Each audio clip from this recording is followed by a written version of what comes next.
మీ business ఏదైనా మీ ఊర్లో promotion చేయాలంటే అది సుమన్ టీవీతోనే సాధ్యం. ఇప్పుడే సంప్రదించండి.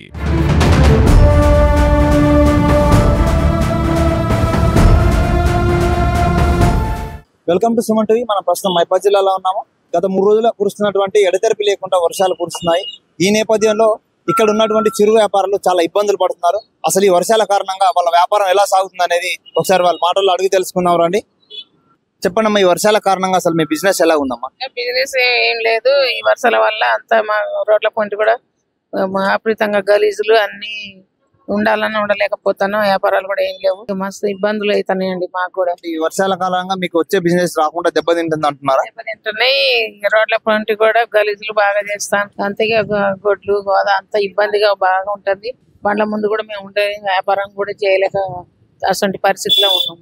అంటే ఇటువంటి వ్యర్థాలు మీ బండ్ల పక్కన ఉండడం వల్ల మీ వ్యాపారం దెబ్బతింటుంది, ఎవరు రావట్లేదు అని అంటున్నారా మీరు?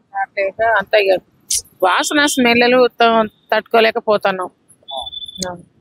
పరిష్కారం ఏం చేస్తారో మరి చట్టం మున్సిపాలిటీ సార్లకే తెలవాలి. అది మేము చెప్తే మీ బండ్ల కోసం మేము చేయాలని అందుకోసం మేము ఆ సార్లకు కూడా ఏం చెప్పలేకపోతున్నాం.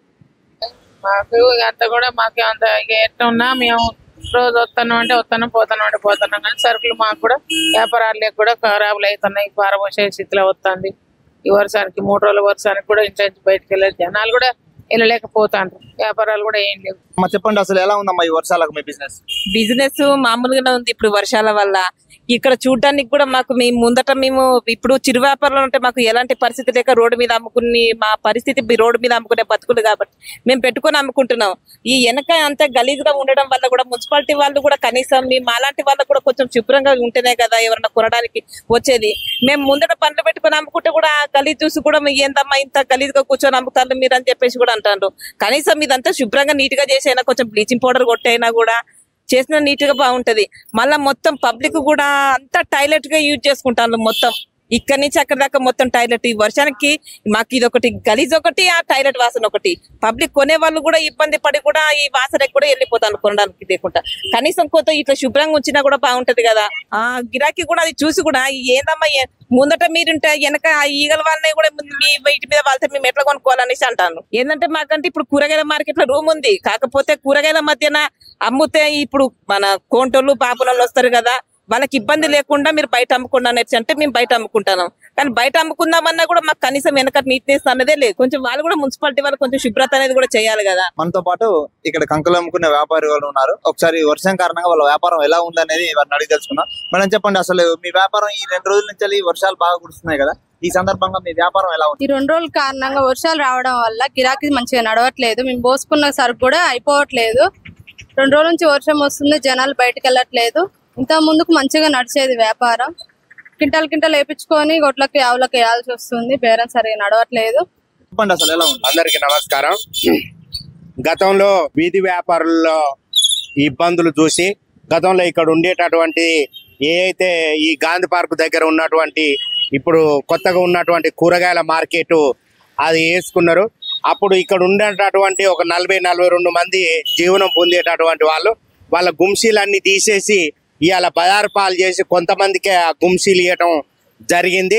దాంట్లో 20-28 నుంచి వాళ్ళకి ఇచ్చి అక్కడ ఉండేటటువంటి అరువులను కూడా కాదనకుండా వేరే అధికారులు వేరే వాళ్లకు కొంత డబ్బుల రూపకంగా కానీ వేరే రకంగా ఆ రకంగా వాళ్ళకి చేసి అరువులైనటువంటి వాళ్ళకు గుంసీలు ఇవ్వకుండా మరి ఇక్కడ ఉండేటటువంటి ఇప్పుడు మీరు చూస్తూనే ఉన్నారు.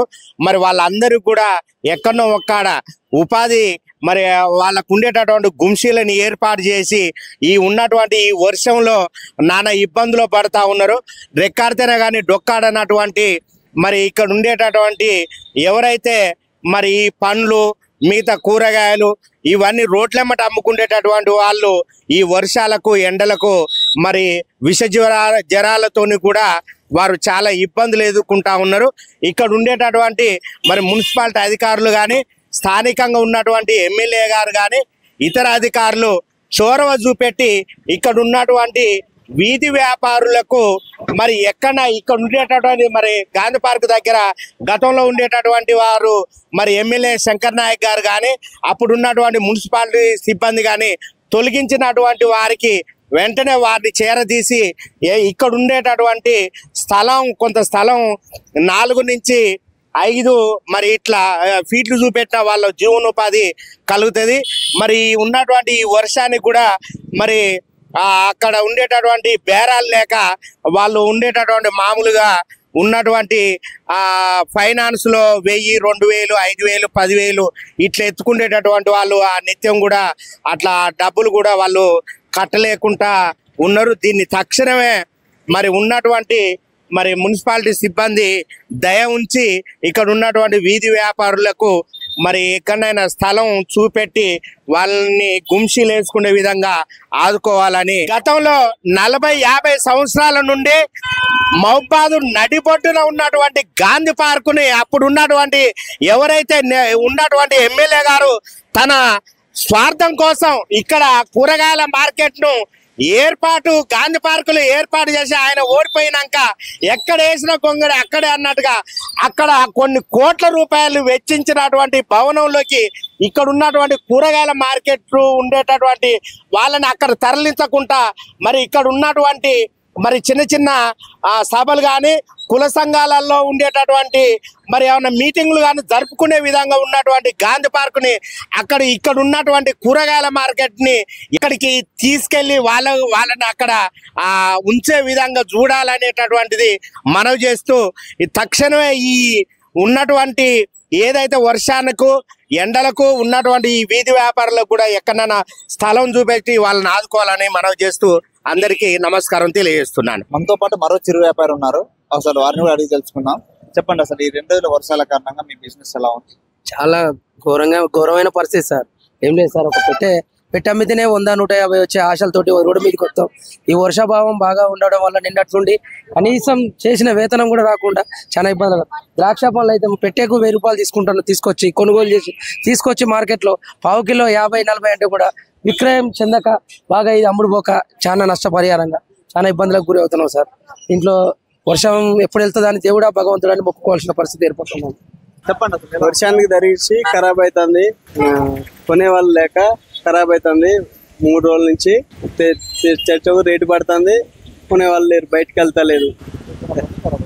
తెచ్చిన పనులు ఖరాబ్ అవుతున్నాయి. బిజినెస్ నడతలేదండి, బేరం కావట్లేదు. వచ్చిన వాళ్ళందరూ నిలబడకుంటే వెళ్ళిపోతారు. ఖరాబ్ అవుతున్నాయి, కొన్ని బారెత్తనం, కొన్ని అమ్ముతానం, ఇక కొన్ని డ్యామేజ్లు అవుతున్నాయి, లాస్ వస్తుంది సార్. మరి మీరు ఎక్కడి నుంచి ఇంపోర్ట్ చేసుకుంటారు వీటిని అన్నిటిని? వరంగల్ నుండి ట్రాన్స్పోర్ట్ ఇస్తారు సార్. వర్షం వస్తుంది కదా, మీకు బిజినెస్ లేక ఇవన్నీ ఖరాబ్ అవుతున్నాయా? బిజినెస్ లేకనే ఖరాబ్ అవుతున్నాయి, అన్ని వర్షం వల్ల అన్ని ఖరాబ్ అవుతున్నాయి, అన్ని బారెత్తనం. వర్షం ఎప్పుడు తగ్గుతుందా, ఫ్రూట్స్ ఎప్పుడు అమ్ముడు పోతుందా అని చూస్తున్నా. వరంగల్ పోయి పనులు తెచ్చుకుంటాం, ఆనకు వరదకు అన్ని కొట్టుకుపోతాయి, ఆగమైతాయి, అన్ని మురిగిపోతాయి, దండగల పాలైతున్నాం. అయ్యా మాకు ఏం లేదు, పేదోళ్ళం. మాకు కాయలు తెచ్చుకున్నా మాకు అనుమతి దొరుకుతలేదు, మాకు 10 రూపాయలు రావట్లేవు, అన్ని ఆనలకు కొట్టుకుపోతాయి, మురిగిపోతాయి, ఆనలు చేపట్టి మురిగిపోతాయి, మాకు రూపాయి రావట్లేదు. కొడుక మీ పేదోళ్ళం, మేము కష్టం చేసుకుంటే బతికితోళ్ళం. అయ్యా ఆనబట్టి నష్ట పదార్థాలే జరుగుతున్నాయి. రోడ్డు మీద కూకున్న ఇబ్బంది, ఆర్థిక పరిస్థితులు ఎటు చూసినా ఏం పైసలు రావట్లేవు, లాస్ మాకు బేరాలు. వానలకు వర్షాలకు లాస్, తినడానికి కూడా తిండి వెళ్తలేదు ఇంట్లోకి. ఈ ఈ వానలు చేపట్టి ఈ జ్వరాలు వచ్చి ఈగలతో దోమలతో చచ్చిపోతాను రోడ్ల. ఆర్థిక పరిస్థితులు ఉన్న పొద్దున్న దాకా ఎండ కొట్టి ఎండలో చచ్చిపోతాం, వానకు ఎండుతున్నాం. మాకు ఒక గొడుగులు సాయం కూడా గవర్నమెంట్ చేసేది లేదు. చూశారు కదా, మానకోట పట్టణంలో వర్షం పడితే చిరు వ్యాపారుల వ్యవస్థలు వారి మాటల్లోనే విన్నాం మనం.